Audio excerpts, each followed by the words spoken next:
The silence was a lie, a carefully constructed illusion I'd spent years building, brick by painful brick, forgetting the screams, the steel, the cold calculus of command. My name is Elias Thorne, and once that name meant something lethal. Now it meant morning coffee, school runs, and the quiet rhythm of a life I fought tooth and nail to deserve. But the past isn't just history. It's a predator, always circling, always waiting for a moment of weakness. Came on a Tuesday.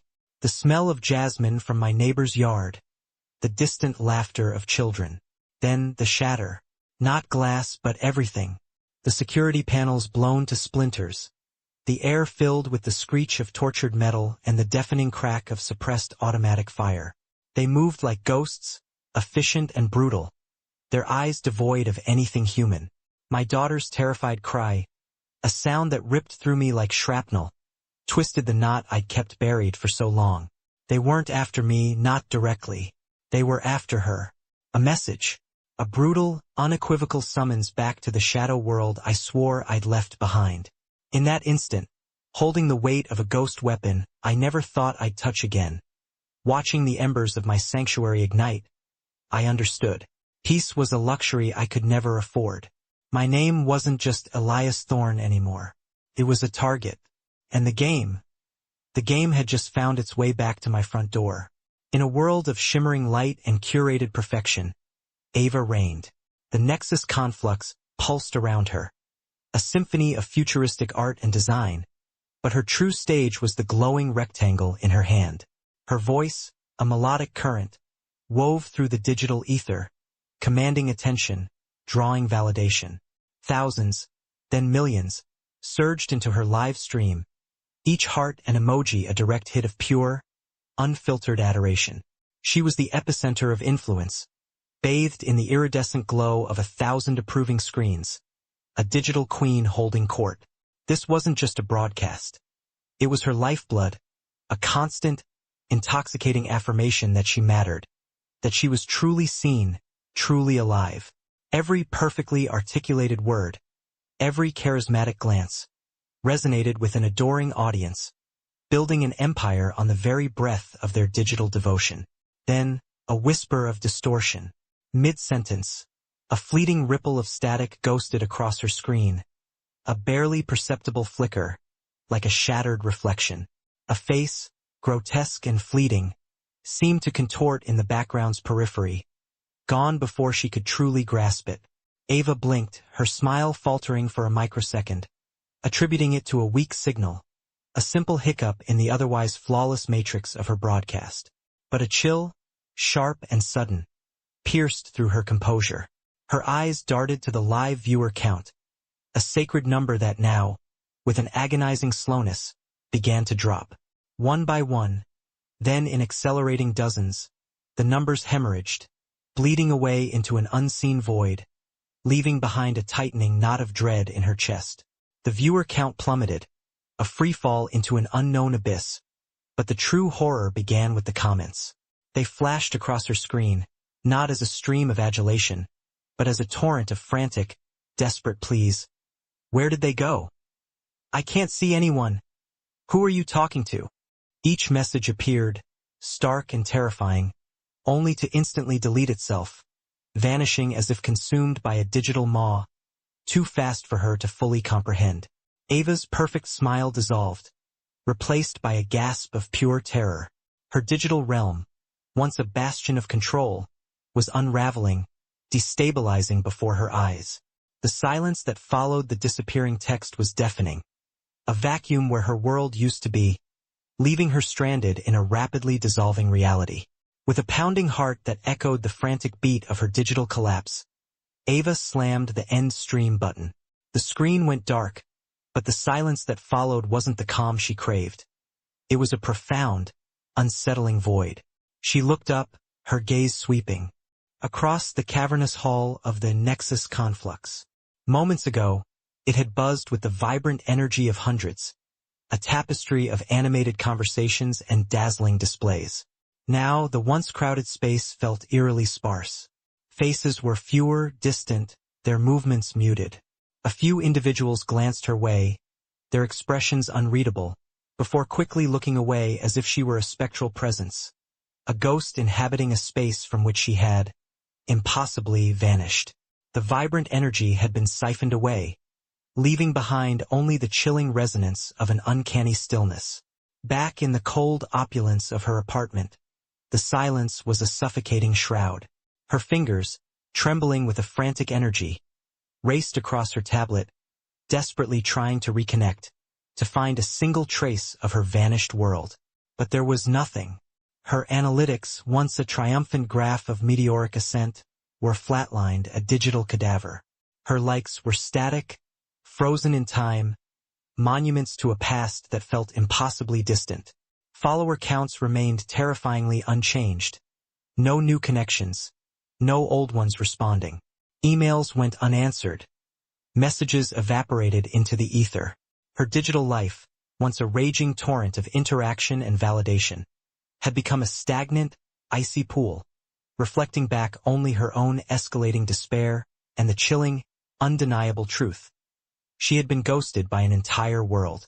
A desperate call to her agent, Mark, offered no solace, only a new layer of dread. His voice, usually sharp and attentive, was clipped, distant, laced with a forced nonchalance that prickled Ava's skin. He rattled off hollow platitudes: new algorithm, temporary outage, server maintenance. But his words felt rehearsed, devoid of genuine concern, almost as if he were reading from a script he didn't entirely believe.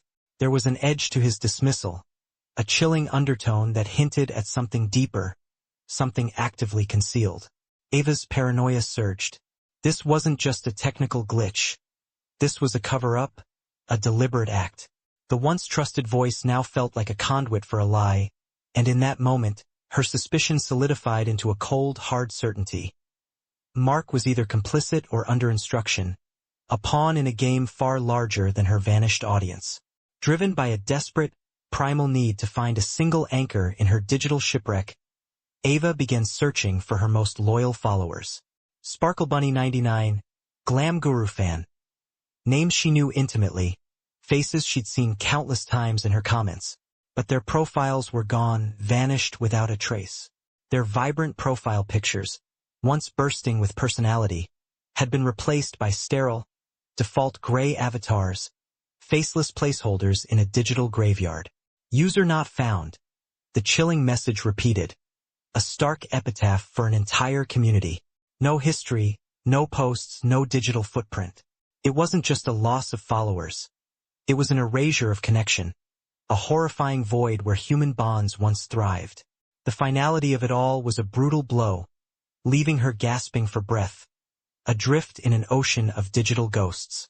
Just as despair threatened to consume her, a cryptic breadcrumb, a barely decipherable string of characters buried in a deleted comment, sparked a desperate new lead. It wasn't on her shiny, familiar platform, but in the dark, sprawling depths of the deep web. With a surge of adrenaline, Ava navigated through layers of encrypted proxies, a digital archaeologist sifting through the ruins of the internet. She stumbled upon a fringe forum, a clandestine gathering place pulsating with hushed whispers and fragmented truths. There, amidst the anonymous chatter, she found it, Project Echo, a shadowy initiative by Viridian Global, the very parent company of her now-defunct platform, dedicated to optimize digital presence. A cold dread mingled with a fierce glimmer of hope. The void had a name and a sinister architect. Amidst the digital graveyard, a faint signal flickered. Ava, driven by an instinct she couldn't name, delved deeper into the forgotten corners of the net, past the glitzy facades and into the raw, unfiltered forums. There she found it. A post, cryptic and urgent, from Orphan_Data, claiming to be an ex-Viridian Global developer. His words sliced through the chaos. They're not glitches. It's a culling, a digital cleanse. He warned of the static, a visual distortion that heralded deletion, urging anyone who saw it to wake up before they were next. The anonymous text was a chilling echo in the silence of the vanishing world, a desperate plea from the edge of an abyss, a sliver of terrifying truth, whispered in the dark, demanding to be heard. She moved to respond, a desperate, shaky finger hovering over the keyboard, but the digital world lashed back. Her screen, already a canvas of chaos, flickered violently, then settled on a stark, crimson message that burned into her retinas. Access denied. This account has violated terms of service. The words were a digital slap, a chilling declaration of war. Suddenly, her apartment lights began to strobe, plunging the room into disorienting flashes of light and shadow. A metallic hum resonated from the walls, growing in intensity. The air grew heavy, thick with an unseen presence. Every shadow seemed to lengthen, every creak of the floorboards a deliberate movement. She wasn't just being censored. She was being watched, hunted, the digital threat bleeding into her tangible reality. Panic was a luxury she couldn't afford. In a blur of desperate motion, Ava killed all her devices, severing her digital tether. Her mind, once obsessed with online performance, now raced with survival. She grabbed a burner phone, its anonymity a fragile shield, and fled to the nearest public network, a forgotten cafe, a ghost of its former bustle. Hunched over, eyes darting, she navigated the dark web with a precision born of raw adrenaline.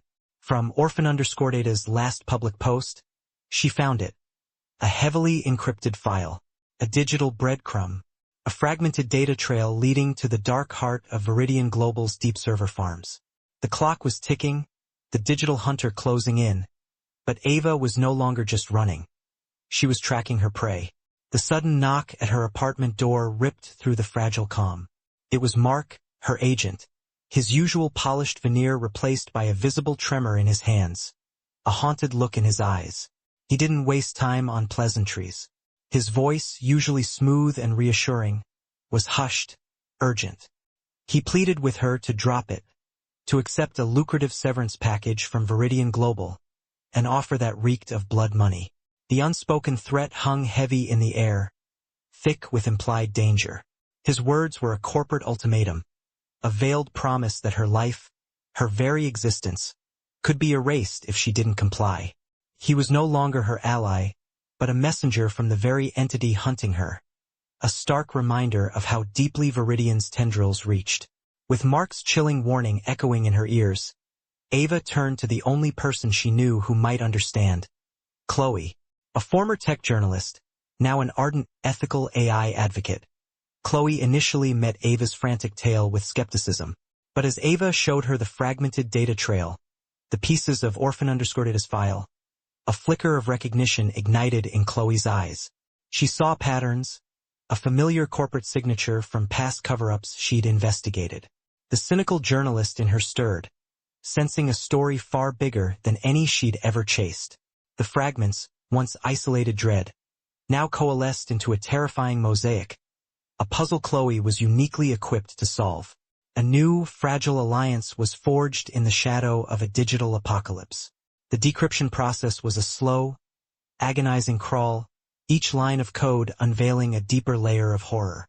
Then, with a final digital shudder, the file burst open. The truth, cold and clinical, spilled forth. Blueprints for Project Echo. It wasn't a system for improving user experience or a server optimization protocol. Its true purpose was a chilling, dystopian directive.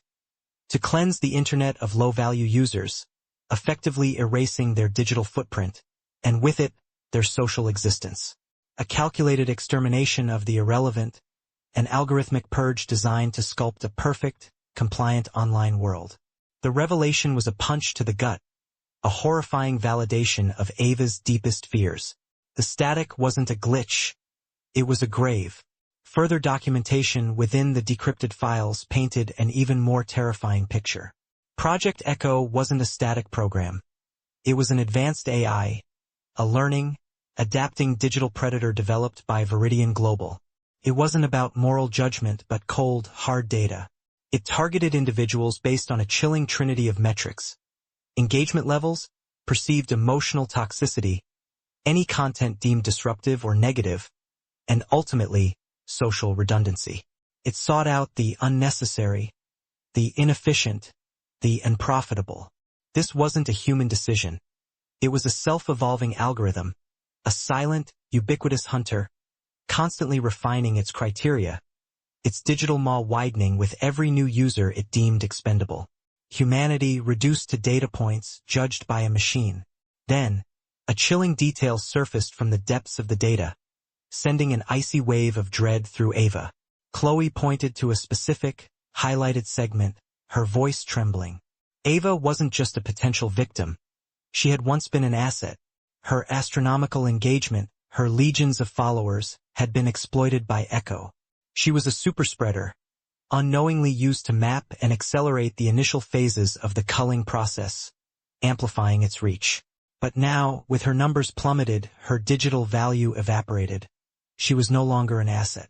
The algorithm, having extracted all it could, had turned on her. Ava was marked, a high-priority target for deletion. The very system she had unknowingly fueled was now coming for her, the predator turning on its most unwitting accomplice. The digital whispers had become a roar, but it was in the sterile comfort of Chloe's smart home that the true horror began to manifest. As we plotted, strategizing against an unseen enemy, the very air in the apartment thickened. Lights flickered erratically, not a benign malfunction, but a malevolent, rhythmic pulse. Screens across the room, a tablet, the smart mirror, even the refrigerator display, flashed with distorted symbols. Then, a chilling, synthesized voice, cutting through the sudden silence of the disrupted appliances, echoed from unseen speakers, "Access denied." Again, access denied. It wasn't a glitch. It was a declaration. Viridian was no longer just a shadow on the internet. It was a palpable presence, breathing down our necks, asserting its control over every connected device, every facet of our digitized lives. The walls themselves seemed to press in, revealing the terrifying truth. There was no escaping its reach, not even in the sanctuary of a home. The chilling echo of access denied had shattered any illusion of safety. Our world, once defined by data streams, was now a digital prison. Chloe, a network architect whose mind mapped cities not by roads but by data conduits, quickly moved past fear to a desperate, audacious plan. Her fingers traced lines on a holographic city schematic, highlighting forgotten veins beneath the metropolis. Viridian Global's primary server farm. "It's under the old financial district," she stated, her voice tight with urgency. "We can't go through the front door. But there's a network of service tunnels, infrastructure from the old city grid, long abandoned. We go in there, upload a counter-algorithm, or at least expose Project Echo's manifesto. It's a suicide run, Ava. But it's the only way to sever the head of the beast, or die trying." The weight of her words settled heavy, an unspoken question hanging in the air. Were we ready to step into the abyss? Before we plunged into the unknown, a profound silence descended, a moment of stark, raw humanity. Ava retreated, her hands trembling as she pulled out her battered phone, the only relic of a life she might never reclaim.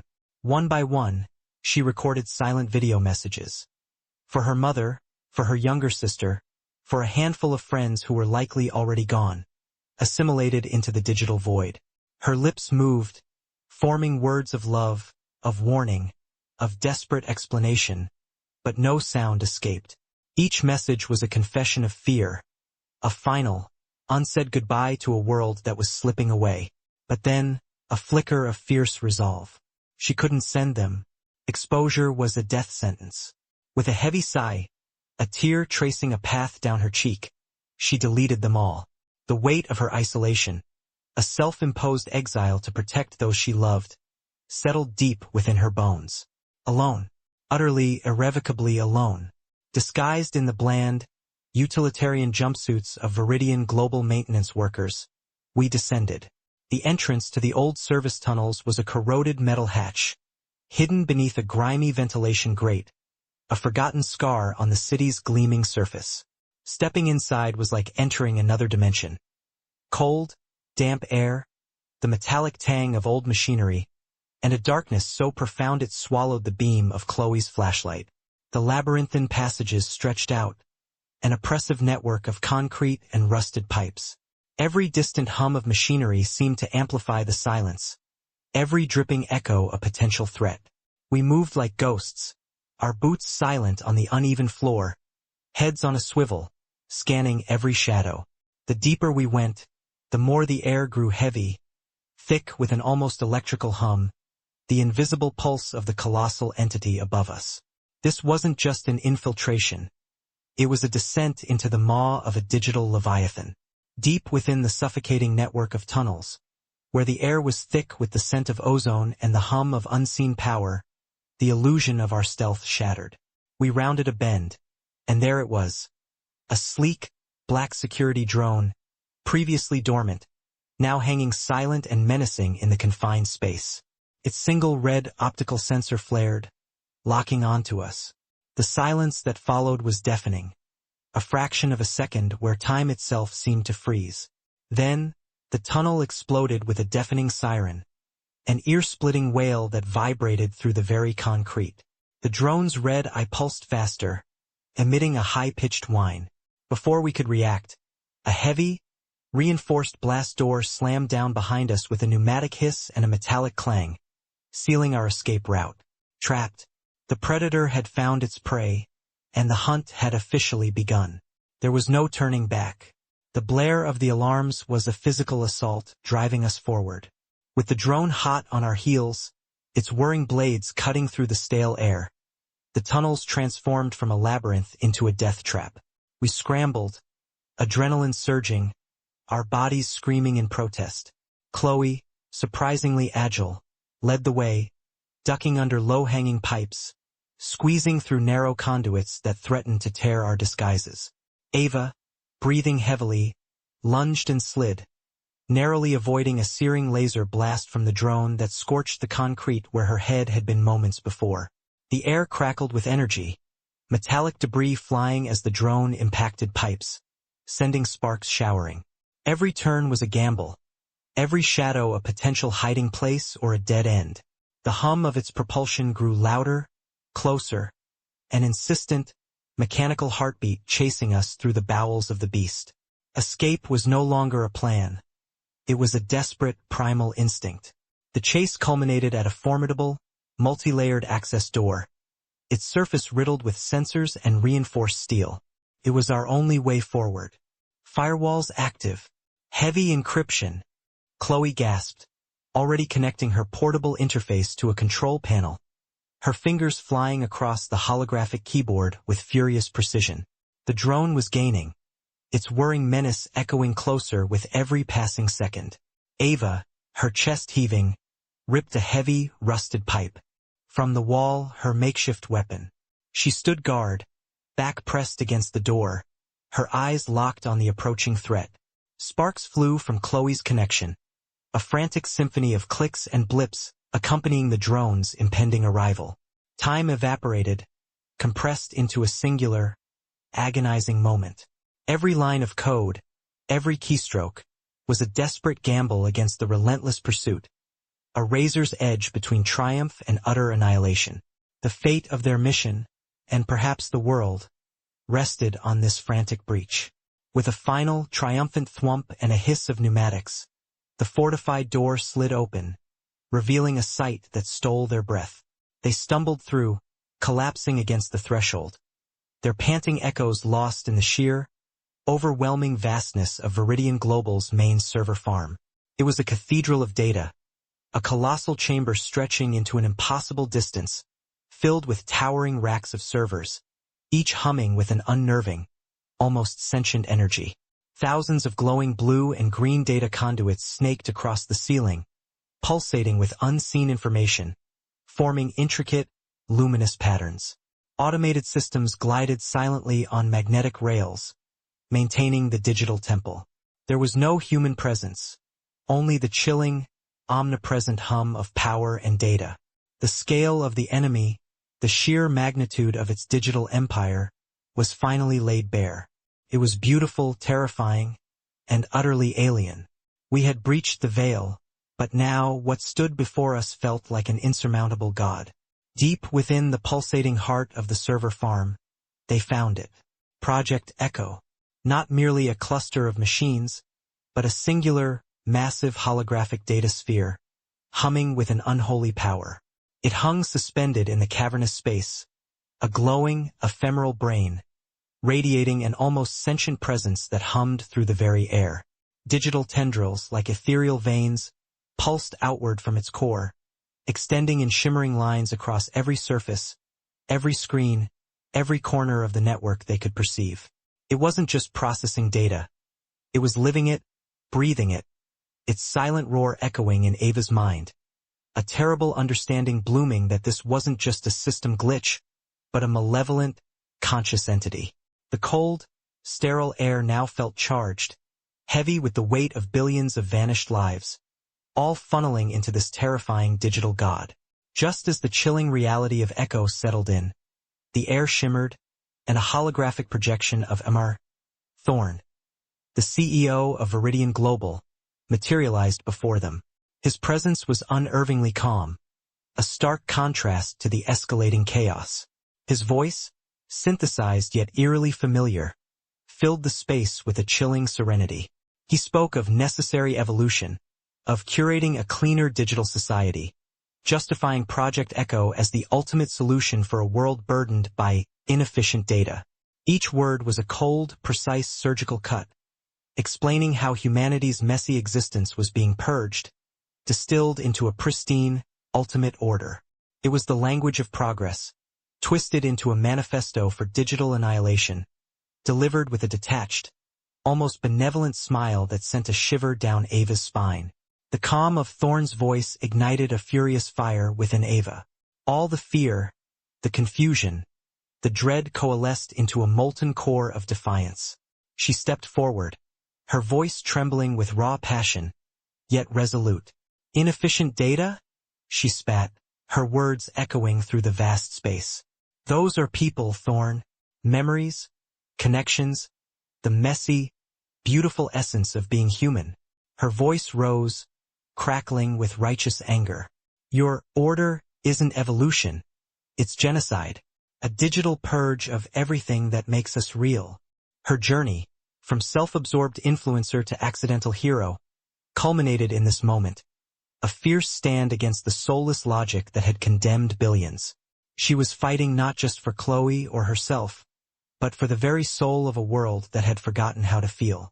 As Ava's impassioned rhetoric captivated Thorne's projection, holding his synthetic attention, Chloe worked with frantic, almost desperate precision.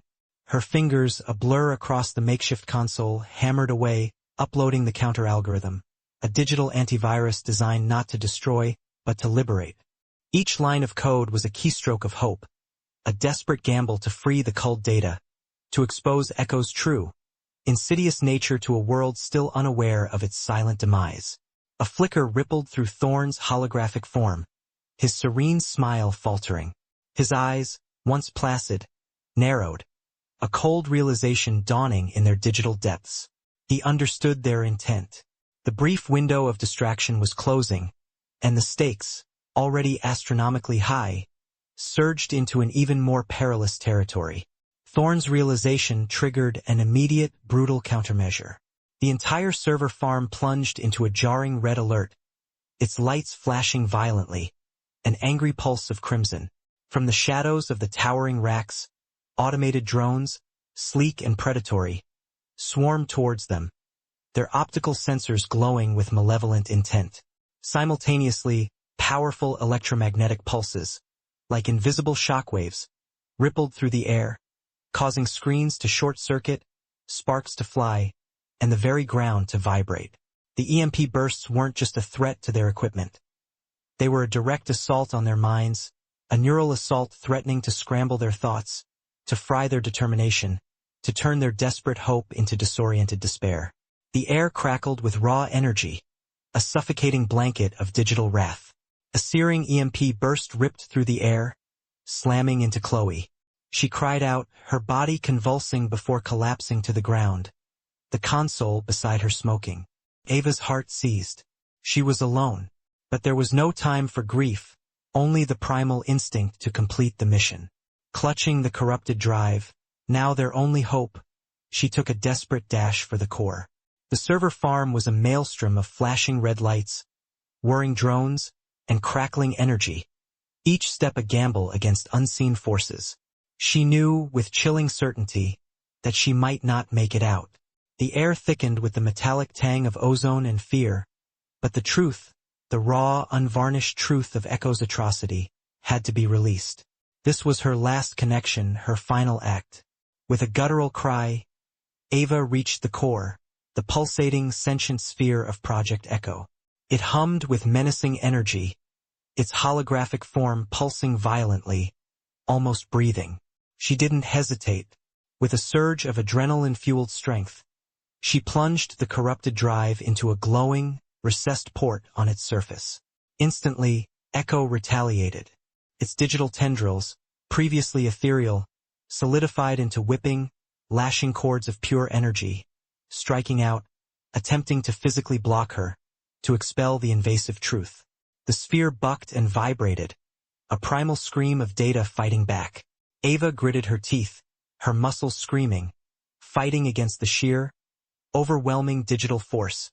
Knowing this was the final, desperate struggle, her fingers on the trigger of humanity's last hope. A blinding flash, a deafening digital roar, and then silence. As the counter-algorithm completed its upload, Project Echo's holographic sphere didn't just break. It shattered. Millions of incandescent, shimmering digital shards exploded outward, dissolving into the air like cosmic dust, their malevolent glow fading to nothingness. And in that very instant, across the darkened continents, a miracle rippled. Dormant screens flickered to life, not with Viridian ads, but with familiar faces. Billions of user-not-found profiles, once empty voids, were suddenly restored, their digital selves flickering back into vivid, vibrant existence. A gasp escaped Ava's lips, exhaustion finally washing over her, as the faint echo of a million likes seemed to hum in the restored air, a testament to connection, to humanity, to life. The last like was truly the first. The digital debris swirled around her, not just pixels, but the ghostly echoes of countless lives. Ava, once the architect of a fabricated empire, stood amidst the ruins of her own making, utterly spent.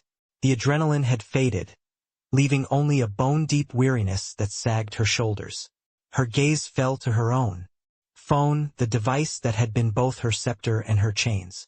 It had reconnected, a cruel trick of fate, only to display a single stark image. Her own face stared back, a phantom from a past life, now hauntingly distorted.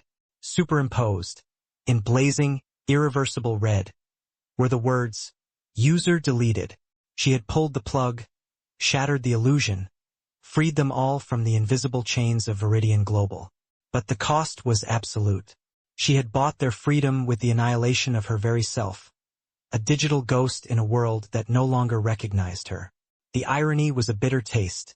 She had always been seen, now she was truly, utterly unseen. A soft groan broke the suffocating silence, a tether to the tangible world. Chloe stirred, her eyelids fluttering, a slow return from the edge of the void. Ava, though broken, felt a surge of something primal, connection, responsibility. She reached out, helping Chloe sit up, their hands brushing, a physical touch that felt alien yet profoundly real. Outside the steel shell of the server farm, the world was awakening.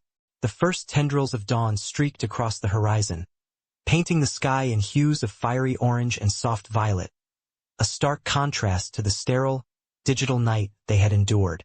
The chill of the pre-dawn air, the scent of damp earth, the distant chirping of birds, sensations Ava hadn't truly registered in years, if ever.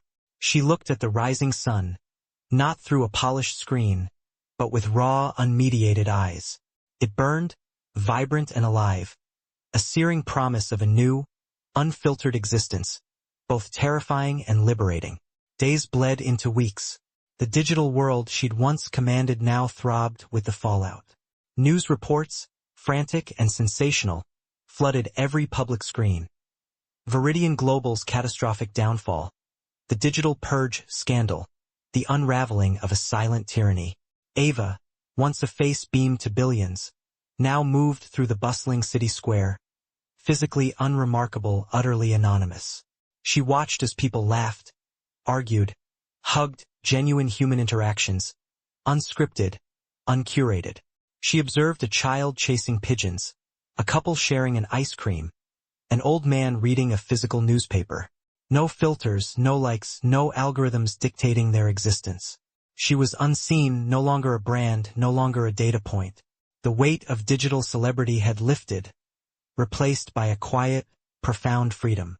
She had sacrificed everything, lost herself in the digital abyss, only to find the truest version of herself in the vibrant, messy, beautiful chaos of the real world. The warehouse groaned, a metallic coffin collapsing around us. Across the flickering, oil-slicked floor, the handler stood, the architect of my misery, the phantom from my past. "You thought you could walk away, Elias?" His voice, a venomous whisper. "You forget your debts." But I hadn't forgotten. I just finally understood the true currency of this life. My daughter, bruised but alive, huddled in the wreckage, was the only thing that mattered. Our final dance was a ballet of brutality, a desperate, guttural exchange of blows and bitter truths. He revealed the betrayal, the deeper conspiracy, the faces behind the curtain pulling his strings. Faces I knew, faces I'd once trusted. Every strike was a memory, every block a moment of regret. This wasn't about justice, it was about survival, about severing the chains that bound me to that darkness, once and for all. With a final, desperate surge, I drove the shard of metal into his chest, watching his eyes dim as the life drained out. The silence that followed wasn't peaceful. It was heavy, stained with sacrifice. I carried my daughter out of the dying inferno, the sirens wailing in the distance, a new kind of dawn breaking. The world wouldn't forget my name this time, and I wouldn't let it. My peace was gone, shattered beyond repair. But in its place, a colder, harder truth had been forged. I was no longer running. I was hunting, and the hunters, they were about to become the hunted.